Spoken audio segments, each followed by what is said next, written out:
Welcome, everybody, to the January edition of Conversation with Archbishop Kurtz, the New Year 2020. Archbishop Kurtz, it is so good to have you back with us. Well, it's great to be back. Happy New Year, Brian. Happy New Year. Yeah, lots of ways. exactly. We have a great new show. You know, we've been doing some reruns in the hiatus we've had since you've been addressing your health challenges, and we get to be back with the folks this month live and get to talk with them and listen to each other and share some great conversations this month. We're going to have a time with you now, and then we have two guests in this show. The second segment, Charlie Lease will be here. Mm-hmm. He'll be talking about scholarship tax credits. Mm-hmm. And in our third segment, because it's Catholic Schools Week month, we're going to have our superintendent of schools. So lots of good things ahead. Absolutely. But let's start with you. You've had a challenging 2019. Yeah, it really has been, Brian. I think back, it was probably around Holy Week, so it goes back to last April. Wow. And I think I thought I'd never get sick. And so when I really wasn't feeling good, April and May, and then it was discovered that I had kind of somewhat of a unique form of cancer that had traveled from the bladder to the prostate. I don't want to fill you in all the gory details of it, but sufficient to say that it was something that had to be taken very seriously. And Sure. So I have to say I'm glad I'm back. I'm glad that I cooperated with the doctors and health professionals, and I'm especially glad for the prayers and the support that I received. Especially glad for that. Yeah, well, you know, this whole diocese loves you and cares deeply for you. And the prayers, you could feel them everywhere we went. While you're in North Carolina, even here, there was this great energy of, how's Archbishop doing? Let's pray for him before we get started. Well, so many people sent notes. And you know where I discovered, you know, my process has been pretty much every morning during my holy hour, I'll take 40 or 50 of the cards, the prayer intention cards that people give for the Catholic Services Sure. Appeal. And boy, that has been such a joy for me, sometimes heart tugging with some of the issues they have, but so many said they're praying for me and that for my recovery and my return. And so that was really a source of great encouragement. That's terrific. A couple of things we should visit with you about, because people knew some of the story. Sure. Back beginning in July, you went to North Carolina, Right. and treatment began through the Duke Cancer Institute, I think is the name. It is. Chemotherapy, immunotherapy.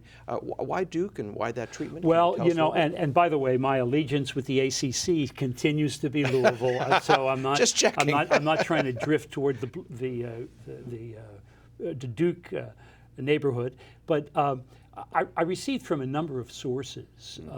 The oncology department, as well as the surgeon at Duke, is among the most trusted in the whole nation, and that has borne fruit, I have to say.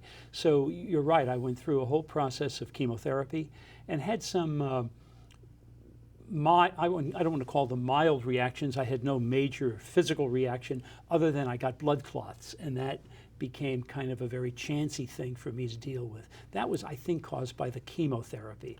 Okay. The immunotherapy, which is the newer area, it's a drug called Keytruda. I took 4 infusions of that, and my doctor thinks that for the kind of cancer I have, that probably was the key to its removal. You probably know that after I had surgery, right. Back in November, right before Thanksgiving, we got the results, and it showed that there was no evidence of malignancy.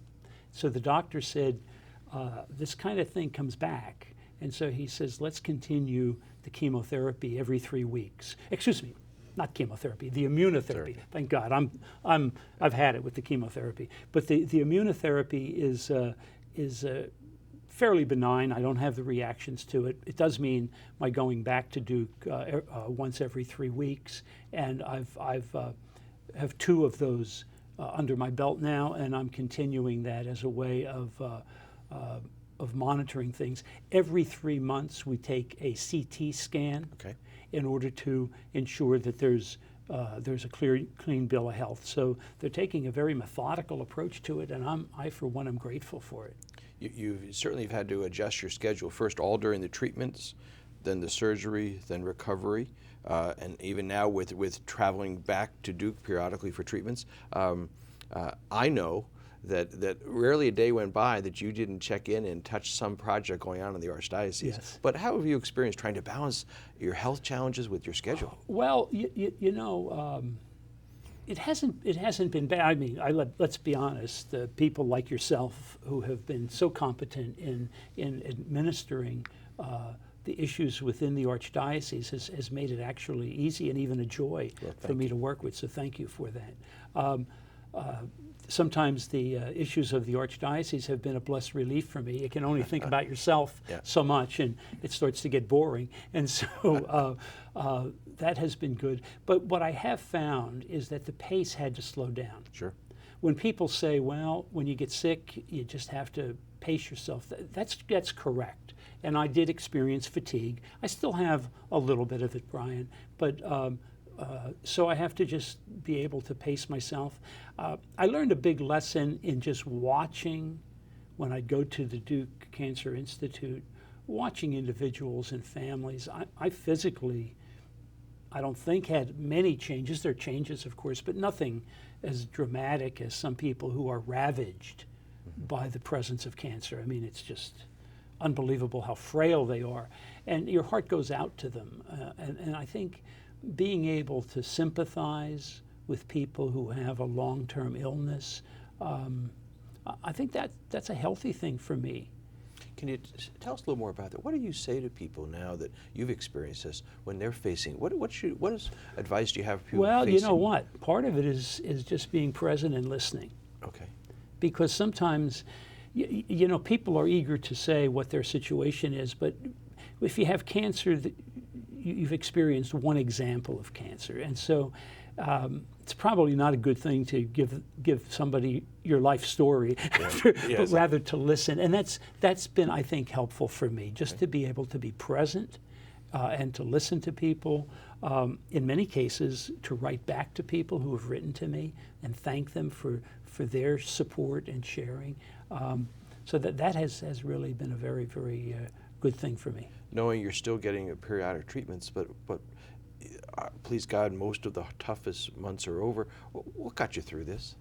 Well, you know me well enough now that I'm kind of a driven person, and so I kind of, when there's a project, I kind of get through it and then start to think about what just happened. And that's how I have been with this. I think with the adjustments to my life situation because of the surgery and some of the implications from that, I've had to adjust, and it takes a little while to be able to deal with self-care, and then to figure out.